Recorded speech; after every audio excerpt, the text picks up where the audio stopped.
Welcome to YouTube my channel stock picker. जैसा कि आज हम सीखेंगे कि हैंगिंग मैन चार्ट पे किस तरह से काम करता है, हैंगिंग मैन कब बनता है चार्ट पे, और कहाँ बनता है तो ट्रेड करना है, कहाँ बनता है तो नहीं ट्रेड करने हैं, और हैंगिंग मैन बनने से पहले क्या क्या चीज़ देखना है, और हैंगिंग मैन कहीं भी बन जाता है तो ट्रेड नहीं करना है। ये सब चीज़ें बारीकी से समझने की कोशिश करेंगे, और हैंगिंग मैन से ट्रेड करके कैसे प्रॉफिट कमाया जाता है इसको हम सिखाने की कोशिश करेंगे। अगर वीडियो अच्छा लगे तो लाइक करें, सब्सक्राइब करें, शेयर करें और कमेंट करें। चलते हैं सीधे अपने टॉपिक पे कि हैंगिंग मैन कैसे काम करता है और हैंगिंग मैन चार्ट पे कैसे दिखता है। तो हैंगिंग मैन आपको चार्ट पे हमेशा बुलिश ट्रेंड में देखने को मिलता है। जैसे कि यहाँ से ये ट्रेंड शुरू हुआ और ऐसे करके ये ट्रेंड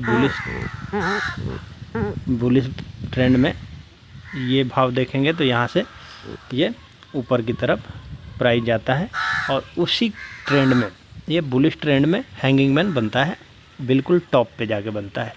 तो अब ये जो टॉप है इसी रेंज में बनता है, और यहाँ पे देखेंगे तो हैंगिंग मैन बिल्कुल इस तरह से बनता है, हैंगिंग मैन बिल्कुल इस तरह से बनता है, और ये हो गया, ये हैंगिंग मैन का कैंडल हो गया। अब ये हैंगिंग मैन कहीं भी बनेगा तो आपको ट्रेड नहीं करना है हमेशा। जैसे कि मैंने बोला ये अप ट्रेंड में होना चाहिए, और पहली बातें याद रखें कि अप ट्रेंड में, दूसरी बातें याद रखें कि कम से कम ये 20 कैंडल का तेज़ी होना चाहिए, ये तेज़ी कम से कम 20 कैंडल का होना चाहिए। ये बात ध्यान में रखें, कम से कम 20 कैंडल का तेज़ी होना चाहिए। अप ट्रेंड में बिल्कुल टॉप पे बनना चाहिए।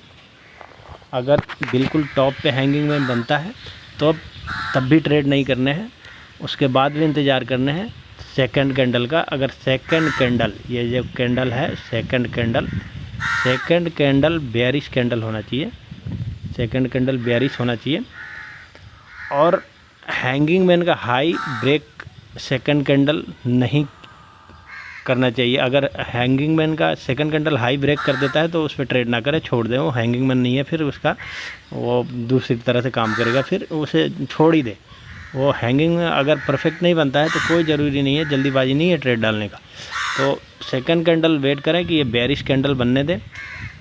सेकंड कैंडल बेयरिश बन जाता है तब भी ट्रेड ना करें, तब भी ट्रेड नहीं डालना है। ट्रेड कब डालना है? जब थर्ड कैंडल यहाँ बनता है, और थर्ड कैंडल बनने के बाद, थर्ड कैंडल बनने के बाद जब थर्ड कैंडल बन जाता है तो थर्ड कैंडल जब सेकंड कैंडल को लो को ब्रेक करे, यानी इसके लो ये रहा, ये जब ब्रेक करेगा, ये ब्रेक करता है, तभी हम पोजीशन लेंगे यहाँ पे, और एसएल रखेंगे हैंगिंग मैन का हाई का, यहाँ पे रखेंगे एसएल, 1-2 रुपया ऊपर डाल देंगे, और पोजीशन हम बनाएंगे यहाँ पे, और टारगेट 1:1 का रखेंगे। अगर मार्केट 1:2 देता है, 3 देता है कोई बात नहीं, लेकिन 1:1 का टारगेट रखेंगे। अगर ये 30 रुपये का है तो हम नीचे की तरफ 30 रुपये और टारगेट रखेंगे, यानी 30 रुपया यहाँ पे और नीचे की तरफ अपना फर्स्ट टारगेट रखेंगे। फर्स्ट टारगेट पे अपना 80%, 60% से 80% अपना प्रॉफिट बुक कर लेंगे, 20%, 30% माल छोड़ेंगे। अगर नीचे की तरफ हमें दिखता है कि हाँ नीचे की तरफ जा सकता है तब छोड़ेंगे, नहीं तो नहीं ट्रेड करेंगे। वो 1:1 का ही टारगेट लेकर के हम निकल लेंगे। अब रह गया कि आपको तो ये कन्फर्म हो गया कि ये अप ट्रेंड में बनता है, कम से कम अप ट्रेंड में 20 कैंडल बने, तेज़ी की तरफ हो, तब हम ट्रेड करेंगे।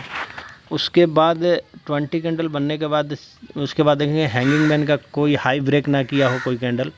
हैंगिंग मैन का सेकंड कैंडल बेयरिश कैंडल होना चाहिए। हैंगिंग मैन का तीसरा कैंडल जब सेकंड कैंडल का ब्रेक लो का ब्रेक करेगा तब हम पोजीशन बनाएंगे, और 1:1 का टारगेट रखेंगे। ये क्लियर हो गया।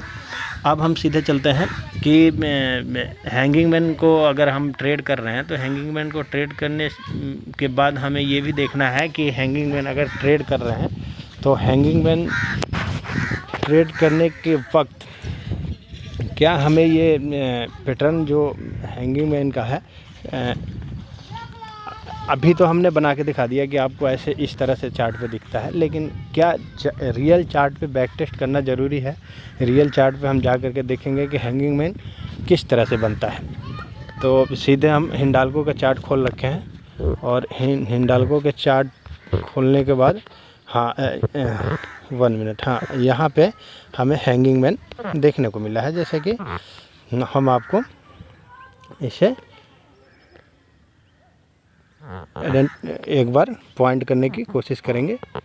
ये रहा हमारा हैंगिंग मैन कैंडल, जैसे कि हमने बना के बताया था। सेकंड कैंडल बेयरिश कैंडल है और सेकंड कैंडल को जब थर्ड कैंडल ब्रेक डाउन किया, मतलब ब्रेक किया है उसके लो को, सेकंड कैंडल को लो को, तो हम पोजीशन बनाएंगे यहाँ पे हमारा पोजीशन होगा और हमारा एसएल ये होगा। यानी हमारा इतना रुपए का जो भी जितना ये जो डिस्टेंस बन रहा है इतना ही नीचे की तरफ, यानी यहाँ पे हमारा टारगेट होगा। ठीक, सेकंड ये हमारा एसएल हो जाएगा, ये हमारा टारगेट हो जाएगा, ये हमारा टारगेट हो जाएगा। अब हैंगिंग मैन को आपको क्लियर हो गया कि किस तरह से काम करता है, कब पोजीशन बनाने हैं, कहाँ क्या देख करके लेने हैं, उसके बाद इसका टारगेट क्या रखना है, एसएल क्या रखने हैं। तो अगर ये भी होने के बाद एक चीज़ और कोशिश करना है कि हमें हैंगिंग मैन जब भी बनता है तो रेजिस्टेंस पे अगर बने तो हमें और उसे ट्रेड करने की कोशिश करना है। तो आप गौर करेंगे तो हम इसको बड़े टाइम फ्रेम पे जा कर के चेक करेंगे तो 4 आवरली पे सीधे चले जाते हैं। तो आप देखेंगे कि इस रेंज में एक यहाँ पे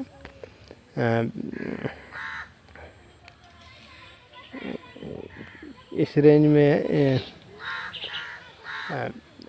ऑलरेडी जो भाव चल रहा है वो एक रेजिस्टेंस है और वहीं पे छोटे टाइम फ्रेम पे आपको देखने को मिल जाएगा कि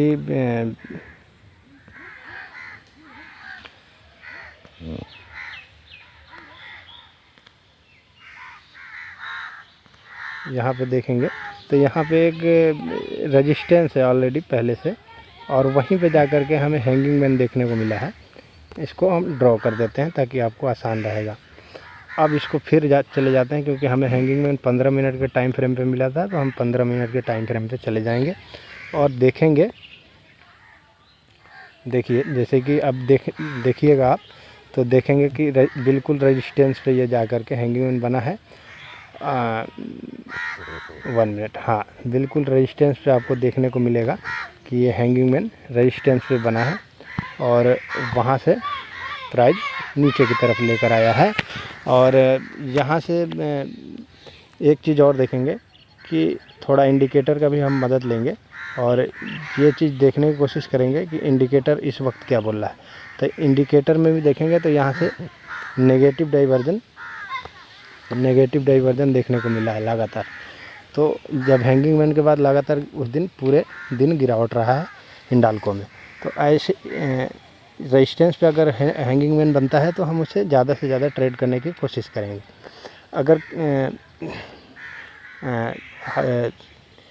अगर रेजिस्टेंस पे नहीं मिलता है, कहीं दूसरे जगह मिलता है या फिर टॉप पे नहीं मिलता है तो उसे हम छोड़ देंगे, एग्रेसिव होकर के ट्रेड नहीं करेंगे और उसमें इंडिकेटर का ज़रूर सहायता लेंगे। ताकि इंडिकेटर की सहायता लेने से ये होता है कि अगर डाइवर्जन देखने को मिलता है तो एक तो कैंडल स्टिक पैटर्न का, दूसरे रेजिस्टेंस पे भाव है, तीसरा नेगेटिव डाइवर्जन देखने को, तो एक 2-3 कन्फर्मेशन मिलने पे थोड़ा विश्वास ज़्यादा, कॉन्फिडेंस बढ़ेगा और आप अच्छे से प्रॉफिट जनरेट कर पाएंगे, अपना प्रॉफिट बुक कर पाएंगे। वीडियो अच्छा लगे तो लाइक करें, सब्सक्राइब करें, शेयर करें।